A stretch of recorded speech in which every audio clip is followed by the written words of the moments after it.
After losing her home, single mom Erin McCarthy thought inheriting an old house on a remote island was the second chance she and her 9-year-old daughter desperately needed.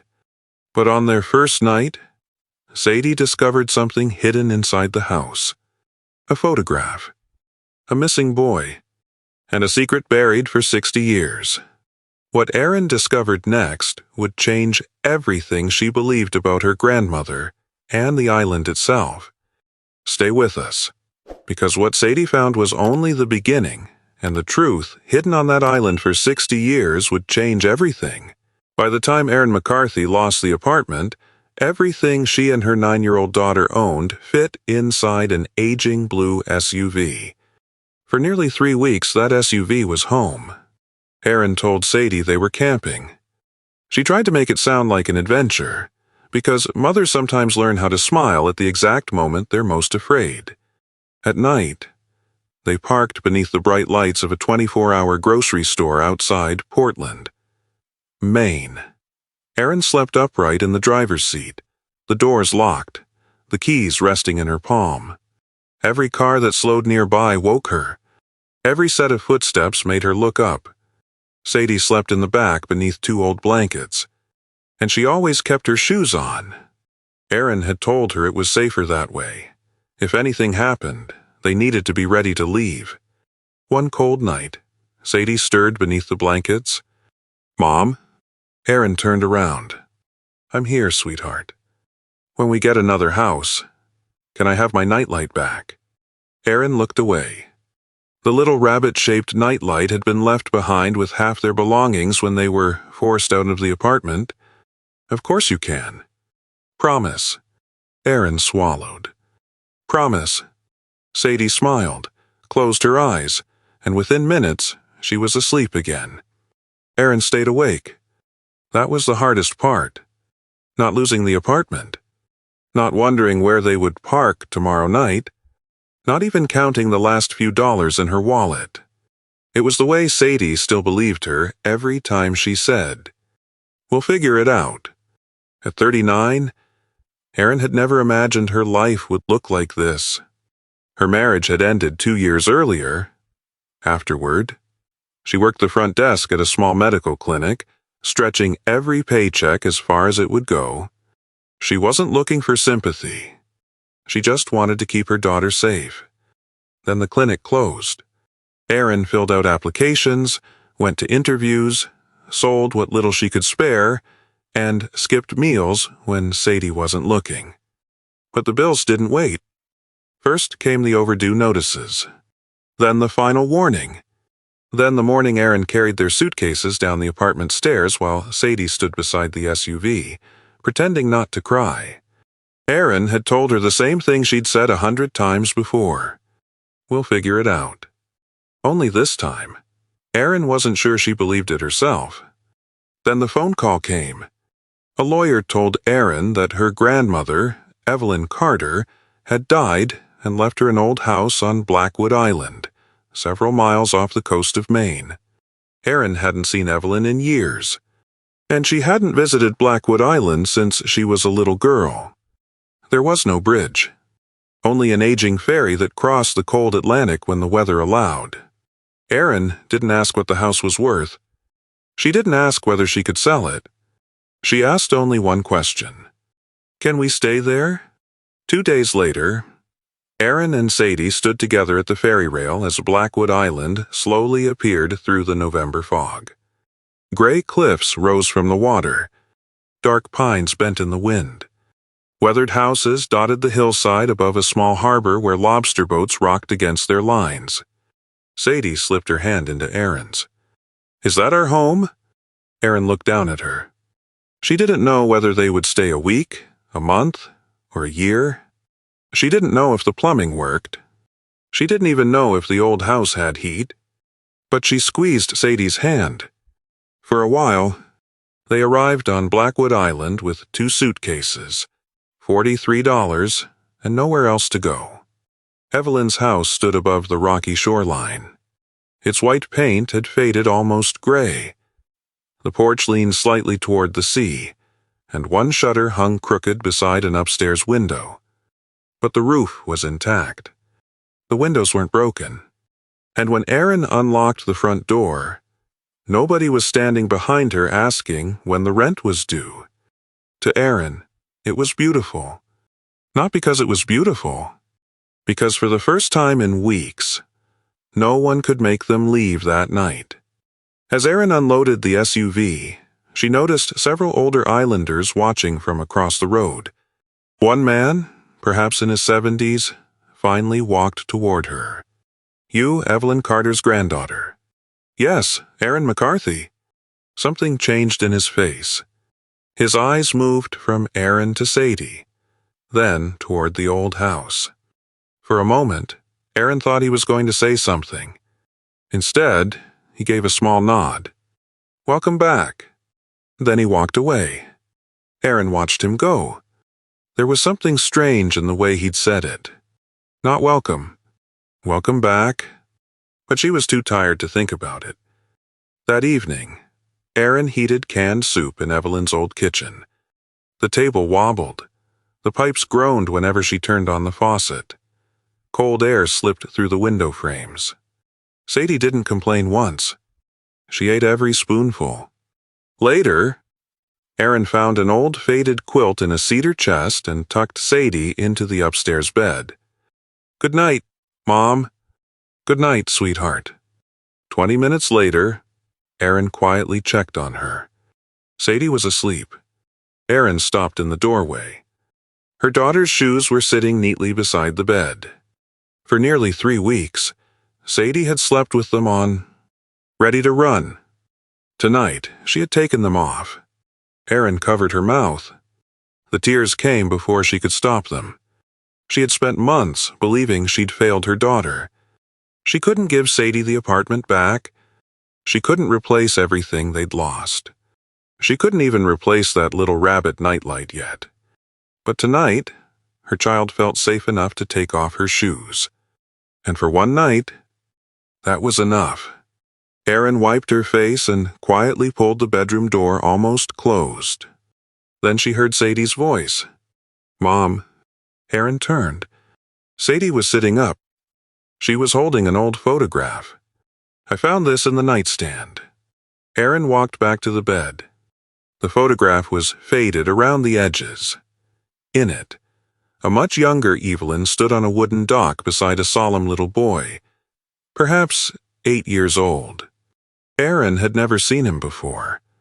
She turned the photograph over. Written in faded blue ink were 5 words. "Caleb North Cove, October 1964. "Who's Caleb?" Sadie asked. "I don't know." But something about the name bothered Erin. Not a memory exactly. More like the feeling of having once heard a story and forgotten how it ended. The next morning, Erin took the photograph with her when she and Sadie walked to the island's general store. Behind the counter stood the same elderly man who had spoken to her the day before. His name, according to the wooden sign near the register, was Henry Walsh. Erin placed the photograph on the counter. "Mr. Walsh?" Henry looked down. The color slowly left his face. For several seconds, he said nothing. Then he looked at Erin. "Where did you find this?" "In my grandmother's house." Henry pushed the photograph gently back toward her. "You should put it back." Erin frowned. "Who is the boy?" Henry didn't answer. "Please." His eyes settled on Sadie before returning to Erin. "Finally," he said. "Caleb Holloway." Erin turned the photograph over again. It says October 1964. Henry went still. "That's not possible." Erin felt a chill that had nothing to do with the November cold. "Why?" Henry looked toward the store window, as though checking to see whether anyone was outside. Then he lowered his voice. "Caleb drowned that July." Erin stared at him. "But there's a date on the photograph." "I can see that." "Are you sure it was him?" Henry looked at the little boy in the photograph for a long moment. Then he raised his eyes to Erin. "I should be—" He paused. "I helped carry his coffin." Erin stared at Henry Walsh, waiting for him to smile or shake his head and tell her he'd made a mistake. He didn't. Outside the general store, wind rattled the old window panes. Sadie stood beside Erin, quietly studying the photograph. "You carried his coffin?" Erin asked. Henry nodded. "I was 17. Then how was this picture taken 3 months later?" Henry's jaw tightened. "It wasn't—" Erin turned the photograph toward him. "The date is right there. I know what it says. Was there a funeral?" Henry looked toward the back of the store. "Yes. And Caleb was in the coffin." That question changed something. Henry lowered his eyes. For several seconds, the only sound was the hum of an old refrigerator behind the counter. "Finally," he said, "there was no body." Erin felt Sadie's fingers close around her hand. Henry explained that Caleb Holloway had been 8 years old when he disappeared during a violent summer storm in July 1964. His jacket was found caught between rocks below North Cove. One shoe washed ashore the following morning. For 6 days, fishermen searched the water. Nothing. No body. No other trace. Eventually, the island did what grieving communities sometimes do when uncertainty becomes too painful. They held a funeral. An empty coffin was lowered into the ground. Everyone believed the sea took him, Henry said. Everyone. Henry looked at the photograph again. Almost everyone. Erin felt the words settle between them. "What does that mean?" Henry reached for the photograph, but Erin pulled it back. "Mrs. McCarthy? You came here because Evelyn left you a house. Take care of your daughter. Fix this place up. Build yourself a life." His voice softened. "But leave Caleb Holloway alone." "Why?" "Because people were hurt. People are still hurt if they're keeping secrets 60 years later." Henry's expression hardened. "You don't know what you're talking about." "No, I don't. That's why I'm asking." For the first time, Henry looked angry. Then just as quickly, the anger disappeared. What remained looked more like fear. "Your grandmother was a good woman," he said quietly. "Don't make the dead answer questions they aren't here to defend themselves against." He turned away. The conversation was over. On the walk home, Sadie was unusually quiet. After several minutes, she asked, "Mom, if Caleb wasn't in the coffin, how did they know he was dead?" Erin looked at her daughter. "They didn't." Sadie thought about that. Then maybe he wasn't. It was the simplest possibility. And somehow, no one on Blackwood Island seemed willing to say it aloud. That afternoon, rain swept in from the Atlantic. Erin tried to occupy herself with the house. She checked the radiators, cleared old dishes from cabinets, and made a list of repairs she couldn't afford. But Caleb's photograph remained on the kitchen table. October 1964. 3 months after the funeral. By evening, Erin could no longer ignore it. She began searching through Evelyn's things. Most of what she found was ordinary utility bills, recipes, Christmas cards, old ferry schedules. Then, in a drawer beneath a stack of yellow dish towels, she found Evelyn's Bible. It was heavy and worn, its leather cover softened by decades of use.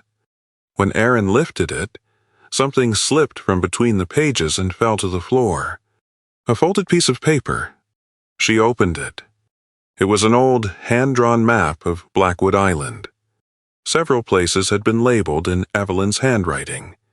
The harbor, the church, the old schoolhouse, and at the northern edge of the island, beyond a stretch of rocky coastline, one location had been circled repeatedly in red ink.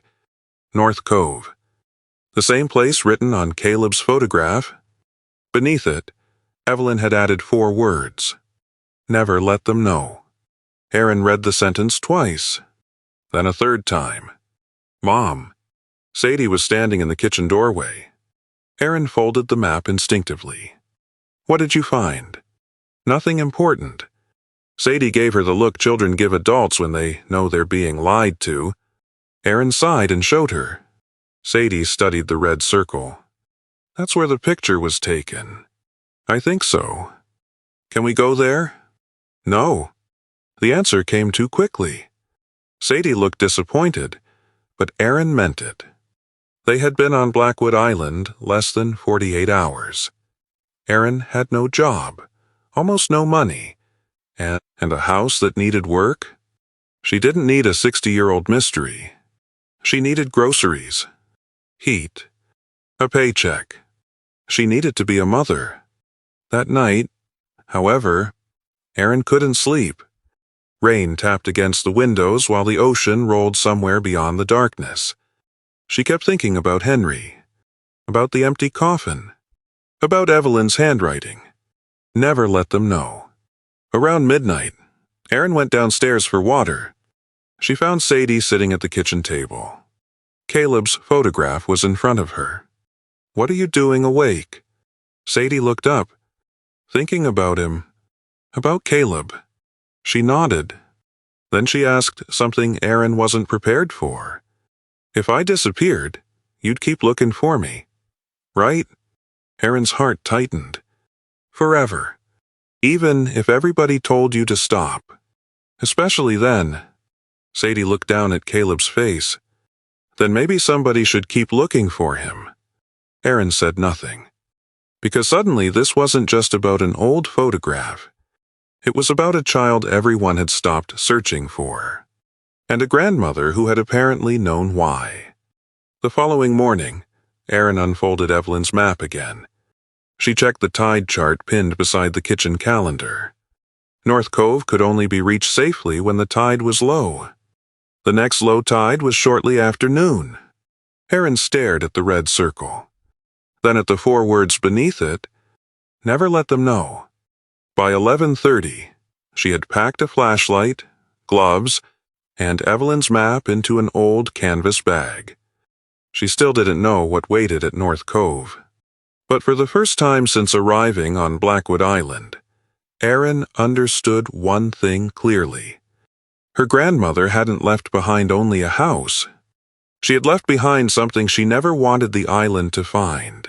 By noon, the rain had stopped, but the sky over Blackwood Island remained the color of old steel. Erin left Sadie with Mrs. Doyle, an elderly neighbor who lived 2 houses down. She told herself she'd only be gone an hour. She didn't tell Mrs. Doyle where she was going. Something about Evelyn's warning made that feel important. Never let them know. The path north narrowed as Erin followed the hand-drawn map. Soon, the houses disappeared behind her, replaced by wind-bent pines and dark cliffs overlooking the Atlantic. The trail ended at a steep slope of wet stone. Below it was North Cove. At first, Erin saw nothing unusual. Then the tide pulled farther away. Behind a wall of rock, something emerged from the fog. A roof. Erin climbed carefully down. Hidden between the cliffs stood an old boathouse, weathered almost the same gray as the rocks around it. From above, it would have been nearly impossible to see. The door was secured with a rusted padlock. Erin almost turned back. Then she noticed something hanging beneath the eave. A small metal key. Not hidden very well. Almost as if Evelyn had wanted the right person to find it. The lock opened. Inside, the air smelled of salt, damp wood, and something older. A broken rowboat rested against one wall. Fishing nets hung from wooden pegs. Shelves held rusted lanterns and empty jars. Nothing that explained Caleb. Erin let out a breath she hadn't realized she'd been holding. Maybe this was nothing. Then her flashlight caught a wooden chest beneath an old canvas tarp. 2 faded initials had been carved into the lid. Evelyn Carter. Erin knelt. Inside were bundles of letters tied with string. A child's blue blanket. A small wooden sailboat. And photographs. Dozens of them. Erin picked up the first. Caleb stood beside the boathouse. Another showed him sitting on the rocks, eating from a tin bowl. In another, Evelyn had one hand resting gently on his shoulder. Erin turned it over. August 3rd, 64. Her stomach tightened. That was after Caleb's funeral. She checked another. August 19th. Another. September 7. Caleb hadn't drowned. He had been here. Erin sat back on the cold floor. For more than 60 years, Blackwood Island had mourned a dead child who had apparently been hiding only a few miles from town. She reached for the letters. Most were addressed to a woman named Grace Holloway. The handwriting was Evelyn's. Erin unfolded one. Grace, he's eating better now. He still wakes when he hears boats near the cove. I tell him no one can take him tonight. Erin stopped. Take him. She opened another. We cannot keep him here much longer. Henry nearly came around the northern trail yesterday. If anyone sees Caleb, everything is over. Henry, the same man who had carried Caleb's coffin. The same man who had told Erin to stop asking questions. Her hands began to tremble. Then she found a letter dated shortly after the storm. Only a few lines had been written. The storm gave us the chance we never thought we'd have. They found his jacket. Everyone believes the sea took him. We must let them continue believing it. Erin lowered the paper. For the first time, the possibility became impossible to avoid. Evelyn hadn't merely known Caleb was alive. She had helped hide him. Erin looked around the boathouse differently now. The blanket, the bowl, the photographs, the little wooden boat. This hadn't been a place where Caleb visited. It had been a place where a missing child was kept hidden. A sound came from outside. Erin froze. Gravel shifted beneath someone's foot. She switched off the flashlight. Silence. Then another sound. Closer. Erin's heart hammered. Hello? No answer. She stood slowly and moved toward the door.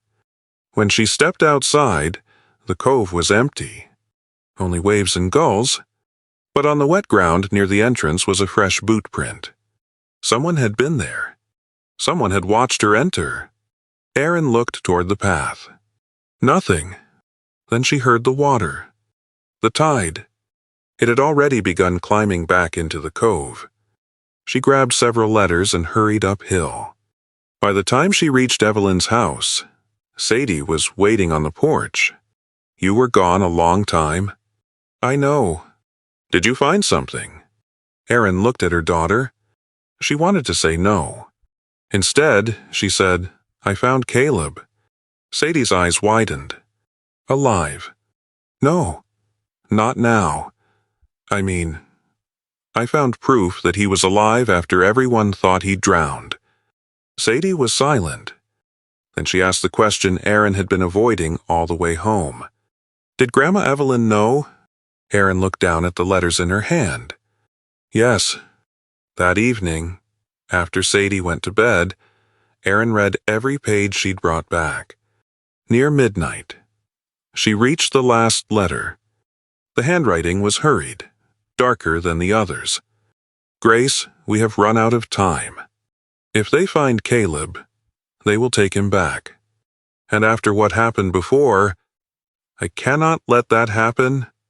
Whatever people say about us someday, remember this. We did not take that boy. We saved him. Erin stared at those words for a long time.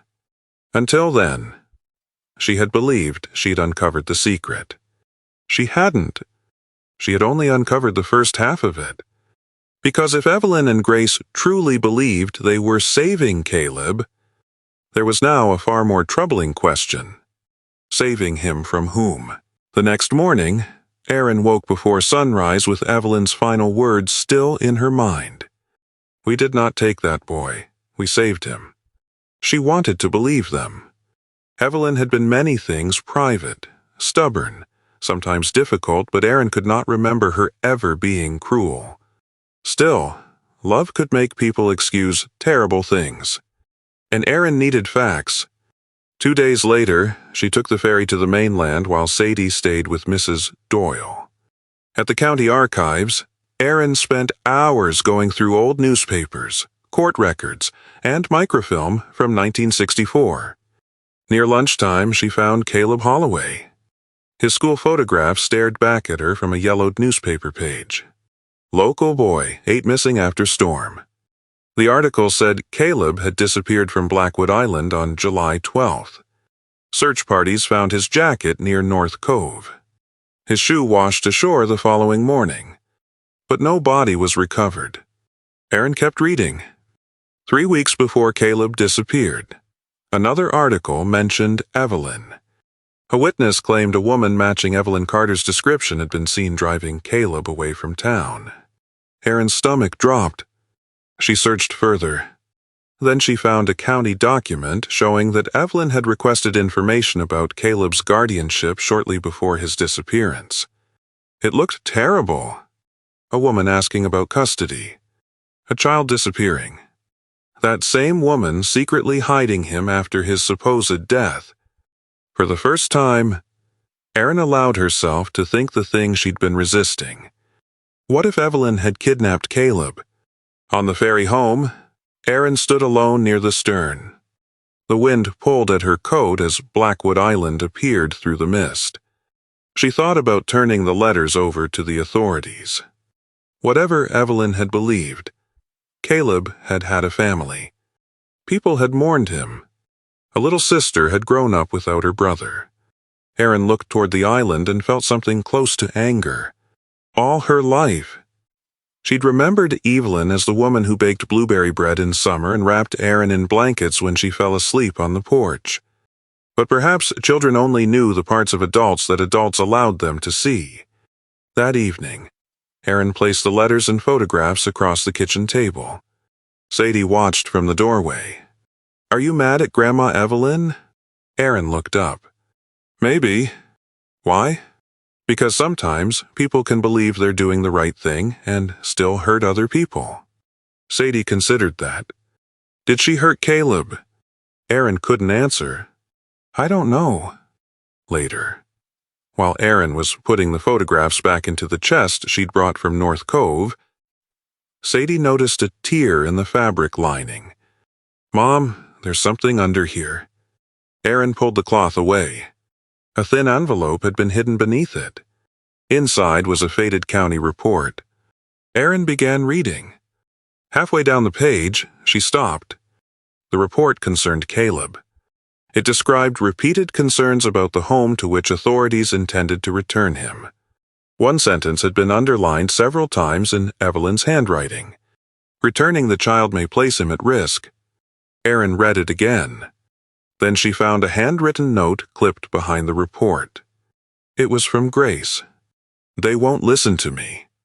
They say I have no legal standing. If they send him back, I don't know what will happen to him." Suddenly, the pieces shifted. Evelyn hadn't been trying to obtain Caleb's guardianship because she wanted to steal him. She had been trying to prevent him from being returned somewhere she believed was unsafe. Erin sat at the table for a long time. Sadie climbed into the chair beside her. So Grandma wasn't bad. Erin looked at the report. I don't think stories are that simple. She thought about her own life. For months, she judged herself by the worst things that had happened to her. Divorced, unemployed, evicted, a mother whose daughter had slept in a car. If someone had reduced Erin to those facts alone, they might have believed they understood her. But facts without context could tell the wrong story. Maybe she had just done the same thing to Evelyn. That didn't mean her grandmother was innocent. It didn't mean hiding Caleb had been right. It meant Erin finally understood that the question wasn't simply whether Evelyn had broken the law. The question was why she had been willing to risk everything to do it. Erin returned to Evelyn's Bible and spread the remaining papers across the table. One folded page contained several names, dates, and boat registrations. Most meant nothing to her, but one entry had been circled. July 14, 1964 under AM. The Morning Star. Beside it, Evelyn had written, 3 aboard. Then, underneath, one of them was Caleb. Erin felt her pulse quicken. Caleb hadn't remained hidden at North Cove. 2 days after the storm, someone had taken him off Blackwood Island before sunrise. And if Erin could discover where the Morning Star had gone, she might finally learn what happened to the boy everyone else had buried. Erin barely slept that night. Every time she closed her eyes, she saw the words Evelyn had written beneath the name of the boat. 3 aboard. One of them was Caleb. By morning, Erin knew what she had to do. If the Morning Star had carried Caleb away from Blackwood Island, then somewhere there might still be a record of where it went.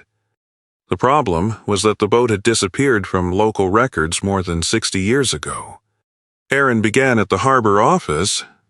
The current harbor master had never heard of the Morning Star, but after nearly an hour of searching through old registration books, he found a name. Samuel Pike, a commercial fisherman from Rockland, owner of a 38-foot wooden fishing boat called the Morning Star. Samuel had died in 1989, but the record listed a daughter.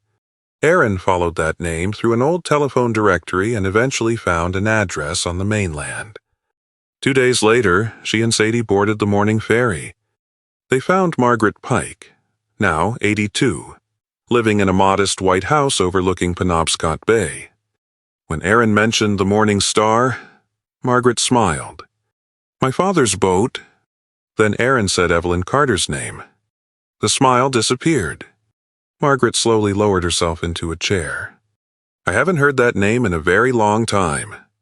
Erin placed Caleb's photograph on the table. Margaret stared at it. "Do you know him?" The old woman didn't answer immediately.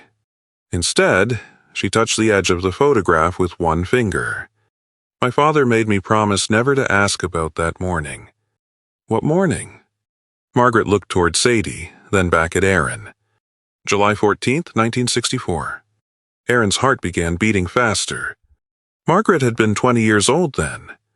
She remembered waking before dawn and seeing her father preparing the Morning Star, even though the weather was still rough.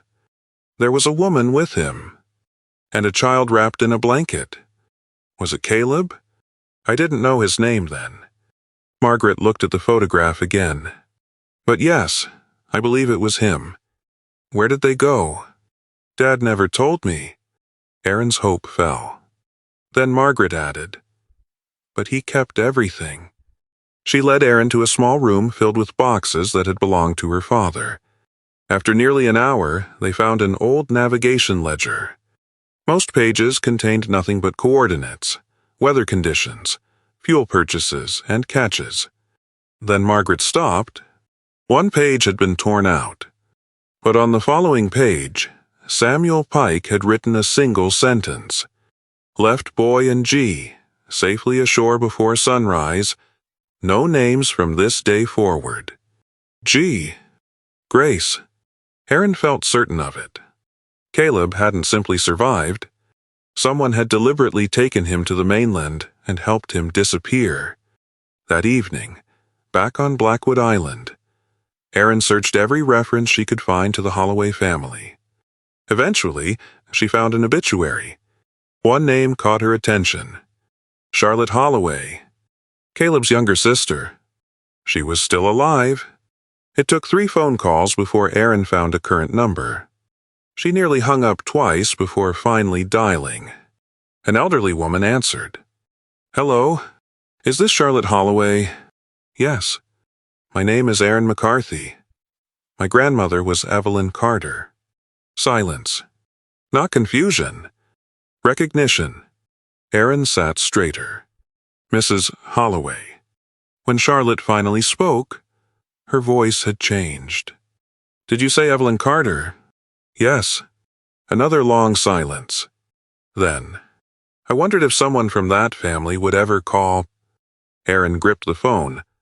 "I found photographs of Caleb." Charlotte drew a breath. "Where?" "Blackwood Island. They were taken after he supposedly drowned." For several seconds, Erin heard nothing. Then a faint sound came through the phone. Charlotte was crying. My mother knew. Erin closed her eyes. Knew what? That Caleb didn't die in the water. Charlotte explained that their mother had never accepted the official story. For decades, she insisted that Caleb was alive somewhere. Everyone thought grief had made her unable to let go. But shortly before she died, she told Charlotte something she'd never said before. Someone on Blackwood Island had helped Caleb leave. Did she say who? Yes. Erin already knew the answer. Evelyn Carter. Sadie was sitting across the kitchen table, listening. Erin reached for her hand. Charlotte, do you think Caleb could still be alive? The question seemed to stop time. Charlotte was quiet for so long that Erin thought the call had disconnected. Then she said, I don't know. A pause. But my mother believed something else. What? She believed Caleb didn't just leave the island. Charlotte's voice trembled. She believed someone gave him another name. After the call ended, Erin remained at the table. For 60 years, everyone had asked how Caleb Holloway died. But perhaps that had always been the wrong question. Maybe Caleb Holloway had disappeared because he had to. And somewhere beyond Blackwood Island, a boy everyone believed was dead might have grown into a man. With a different name, a different family, a different life. Sadie squeezed Erin's hand. Mom, yes, if he got another name, maybe he got another chance too. Erin looked at her daughter. Another chance. The word stayed with her. Because that was exactly what Blackwood Island was slowly becoming for them. Not the place they'd gone because they had nowhere else to sleep. A chance to begin again. And for the first time since losing her apartment, Erin wondered if finding Caleb wasn't the only life Evelyn had quietly given a second chance. Maybe, all these years later, she'd given one to Erin and Sadie, too. The weeks that followed changed Blackwood Island. Or maybe, Erin thought, they changed her. Winter settled slowly over the coast of Maine. The tourist boats disappeared. The harbor grew quiet. And on cold mornings, frost covered Evelyn's porch railings like a thin layer of glass. Erin began repairing the house one room at a time. She couldn't afford much. She patched cracks herself, painted the kitchen with leftover paint Henry Walsh gave her, and learned how to restart an old furnace that seemed to quit whenever the temperature dropped below freezing. Henry never mentioned Caleb. Neither did Erin. But something between them had softened. One afternoon, he left a box on her porch containing weather stripping, 2 cans of paint, and a small lamp. It was shaped like a rabbit. Erin stared at it for several seconds before calling Sadie. When Sadie saw it, her whole face changed. My nightlight. It looks pretty close. That evening, Erin plugged it in beside Sadie's bed. The soft yellow glow filled the room. Sadie hugged her. See, she whispered, you promised. Erin closed her eyes. Sadie remembered the promise. What she didn't know was that Erin had spent weeks believing she'd broken every promise that mattered. A home. Safety. Stability. But perhaps rebuilding a life wasn't about restoring everything exactly as it had been. Maybe it was about keeping the promises you still could. Erin found part-time work helping at the island's small medical office 3 days a week. It wasn't much, but it paid for groceries and heating oil. Sadie started attending the little island school. She made friends. She learned the names of the fishing boats. She stopped asking when they were going back to Portland. And slowly, Erin noticed something she hadn't expected. Her daughter was happy. One evening, Erin came downstairs and found Sadie drawing at the kitchen table. It was a picture of Evelyn's house. There were flowers beside the porch that didn't exist yet and 2 figures standing near the front door. At the top, Sadie had written, Our home. Erin stared at those words. A week earlier, a realtor from the mainland had called. The property, even in its condition, could be worth enough to give Erin a fresh start back in Portland. She had been considering it ever since. Sell the house. Find an apartment. Find full-time work. Return to the life she understood. That night, Erin finally mentioned it. "What would you think if we sold Grandma Evelyn's house someday?" Sadie's pencil stopped. "Why? We could move back to Portland." Sadie looked genuinely confused. "But we already live here." "I know. I just mean we could get another apartment." Sadie was quiet. Then she asked, "If we sell this house, where is home?" Erin had no answer. Sadie wasn't asking where they would sleep. She was asking where they belonged. And Erin suddenly understood that she'd been measuring motherhood by all the things she'd lost. The apartment. The job. The marriage. The money. Sadie had been measuring it differently. A warm kitchen. A nightlight beside her bed. Someone waiting when school ended. A place where she no longer slept with her shoes on. Maybe home had never been about what Erin could afford. Maybe it was simply the place where her child finally stopped being afraid she would have to leave. That night, after Sadie went upstairs, Erin took the realtor's card from her purse. She looked at it once, then dropped it into the fireplace. The corner curled first. Then the whole card disappeared into the flame.